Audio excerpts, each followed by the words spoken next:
Eh bien salut tout le monde, c'est TheSplinter077 et on se retrouve pour une nouvelle vidéo tutoriel. Je sais que ça fait beaucoup en ce moment mais voilà. Quoique j'ai pas dû encore sortir l'autre, donc vous verrez bientôt. Alors c'est une vidéo tutoriel pour vous apprendre à comment faire tout simplement une icône pour votre bureau. Alors je sais que j'en avais déjà fait un, mais je vous avais appris à faire ça, donc c'est-à-dire une icône carrée, basique, sans transparence, ni ombre, ni rien. Donc assez simple à faire. Maintenant je vais vous apprendre à faire ceci. Tout de suite beaucoup plus difficile à réaliser. Donc une icône avec non seulement déjà de la transparence, vous voyez que c'est pas une forme carrée, et en plus on peut voir qu'il y a des espèces de petites lumières orange autour, un peu comme les développeurs l'ont fait pour MW3. Donc je voulais faire à peu près le même symbole en fait, mais pour MW2. Donc pour cela il va vous falloir déjà deux programmes qui s'appellent Photoshop bien sûr, et dans Photoshop vous allez ouvrir une image, donc ou alors vous pouvez très bien la créer hein, vous-même. Moi je vais le faire à partir d'une image qui existe déjà, donc qui est le logo d'MW2 déjà un petit peu découpé, que j'ai trouvé sur internet. Donc moi ce que je vais faire c'est que je vais garder uniquement, vous voyez, le 2. Donc pour cela je vais prendre l'outil gomme.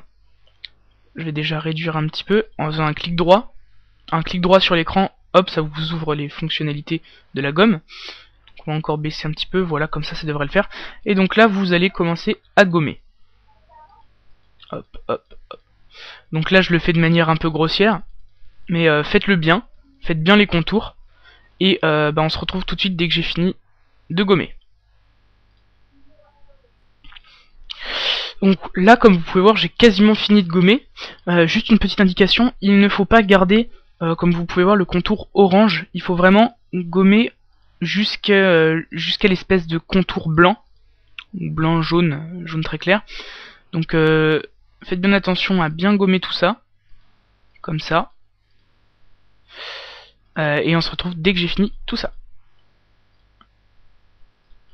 Donc bien sûr, pour aller gommer dans les coins difficiles à atteindre, vous faites clic droit, toujours, sur l'écran, et vous rabaissez tout simplement la taille de votre brush, je sais pas trop comment on dit, de votre gomme, voilà. Hop, et vous pouvez passer dans les petits coins. Donc là pareil, je vais encore devoir réduire. Hop. Ça commence à ressembler à quelque chose, mais vous allez voir c'est loin d'être fini. Donc toujours clic droit, on réduit. Hop, je vais mettre directement ici, hop, à 5. Voilà.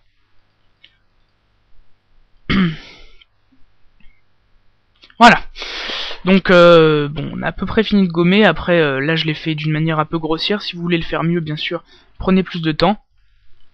Hop, faut savoir que là je l'ai fait en même pas 2 minutes. Donc c'est allé vite. Voilà. Donc une fois que vous avez fini ça, déjà ça peut être pas mal pour une icône, mais on peut toujours l'améliorer. Donc ce que vous allez faire c'est double-clic sur le calque, ici. Et là vous allez cocher lueur externe. Donc pour l'instant je crois que ça fait rien. Vous allez ici donc dans la petite couleur, donc vous allez dans lueur externe, la petite couleur, hop, et vous allez mettre sur à peu près la même couleur, donc vous pouvez très bien prendre la pipette. Ok, moi je vais mettre quand même un orange plus voyant, voilà, comme ça.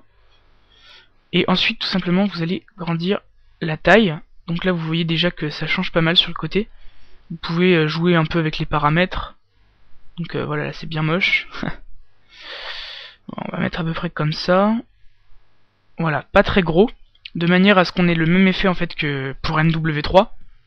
Donc là ça m'a l'air pas mal. Tout ça vous laissez comme ça après, hein. Enfin de toute façon vous faites comme vous voulez. Et là vous pouvez voir en fait que si on zoome, hop, on peut voir que c'est légèrement transparent. On voit encore le fond en petits pixels, en petits carrés, en mosaïque. Donc c'est la lueur ici est transparente, et c'est exactement l'effet qu'on recherche. Donc maintenant, au lieu de l'enregistrer en BMP comme dans mon précédent tuto, vous allez faire fichier enregistré sous PNG. Parce que le PNG est un format qui supporte la transparence. Donc après vous l'enregistrez n'importe où, hein, dans vos images, on va la mettre sur le bureau. Donc vous allez l'appeler MW2 icône par exemple. Voilà. Vous enregistrez. Non. Ok. Alors, très important. Là, si jamais vous n'arrivez pas à l'ouvrir dans votre programme suivant, qui s'appelle SN ICO Edit, je donnerai peut-être le lien dans la description si j'arrive à le retrouver. Donc le lien dans la description, qui est le petit programme qui servira après à le transformer en .ICO. Si vous n'arrivez pas à l'ouvrir dedans, il va falloir la réduire. Donc vous allez ici dans Images, taille de l'image, et alors là, s'il n'arrive pas à s'ouvrir en 256, il va falloir le mettre en 64 par 64. Et là vous faites OK. Voilà. Donc là, vous pouvez voir que ça change un peu, carrément, beaucoup. On voit pas super bien le 2, mais vous inquiétez pas, de toute façon après le fond sera enlevé, donc on le verra beaucoup mieux. Mais par contre, le fait d'avoir réduit l'image, ça a augmenté la taille du halo, donc on va remodifier ça. Hop, lueur externe. La taille, on va la mettre à 8 pixels, voire moins, 6, voilà, comme ça. Voilà, on la met à 6 pixels, et c'est parfait. Vous faites OK. Là, vous allez donc dans Fichier, Enregistrer sous, Bureau, toujours en PNG, et on va l'appeler icône 64. Voilà, faites enregistrer. Toujours entrelacé non, faites OK, et voilà. Donc maintenant, vous pouvez rabaisser Photoshop, moi je le ferme pas au cas où, on sait jamais. Donc on a MW2 icône 64, ici, donc qui est tout petite, voilà. Donc maintenant, ce que vous allez faire, c'est que vous allez dans votre programme SN ICO Edit, hop. Alors quand vous l'ouvrez, voilà comment ça se présente. Alors ça, on n'en a pas besoin, ça, on n'en a pas besoin, et ça, on n'en a pas besoin non plus. Vous pouvez agrandir ça, ce sera beaucoup mieux. Alors, vous allez ici dans Fichier, ouvrir une icône. Donc vous allez là où vous avez enregistré votre icône avec Photoshop, donc c'est ici, .64. Alors on va essayer avec là en 256, mais normalement, voilà, ça devrait vous afficher ce message là. Donc la taille maximum d'une image est 255 par 255. Alors je ne sais pas pourquoi il met ce message, de toute façon j'ai essayé en 255 par 255, ça marche pas non plus. Le maximum c'est 64 par 64, donc voilà. Parce que vous pouvez voir ici qu'il y a 64 pixels et 64 pixels. Fichier ouvrir. Hop. Oups.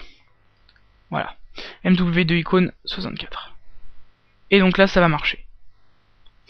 Donc maintenant, vous allez ici, Fichier, enregistrer l'icône sous, toujours Bureau, et là ça va vous mettre par défaut .ICO. Vous faites enregistrer, voilà. Maintenant vous allez faire toujours clic droit sur le dossier que vous voulez modifier. Alors je sais pas moi, par exemple, on va faire un nouveau dossier pour vous montrer. Hop, dossier, MW2 test. Ah, j'ai pas le petit 2, c'est pas grave. Donc, ce que vous allez faire, c'est clic droit, pardon, dessus. Faites propriété. Ici dans l'onglet personnaliser, vous descendez un peu et il y a le bouton changer d'icône. Et donc là vous faites parcourir. Vous allez là où vous avez enregistré votre icône. Alors je ne vous conseille pas de la mettre sur votre bureau, sinon vous devrez la laisser, parce que sinon elle disparaîtra. Donc allez l'enregistrer dans vos documents, les images et tout ça. Ou si c'est pas déjà fait, bah, déplacez-la tout de suite. Donc voilà. Vous sélectionnez MW2 icône 64, ouvrir. Elle est là. OK. Appliquer. OK. Et voilà. Donc là vous pouvez voir qu'elle est un petit peu plus petite que celle-là. J'ai un petit peu mieux géré la taille cette fois. Elle a à peu près la même taille que celle-là. Donc je pense que je vais garder celle-là, elle est plus mignonne. Donc voilà. Bah écoutez, j'espère que ce tuto vous aura plu. N'hésitez pas à mettre des commentaires, des j'aime. Alors juste une petite précision, il se peut que l'icône ne s'affiche pas tout de suite. C'est-à-dire que ça reste sur le dossier, mais ne vous inquiétez pas, elle est là. Il y a juste à redémarrer votre ordi, et dès que votre ordi sera redémarré, ce sera bien l'icône qu'il vous faut. Voilà. Donc je recommence, j'espère que ce tuto vous aura plu, qu'il vous aura servi. Moi en attendant je vous dis à la prochaine, aimez la vidéo, commentez, si vous avez un problème n'hésitez pas à m'en faire part. Et voilà, bye tout le monde.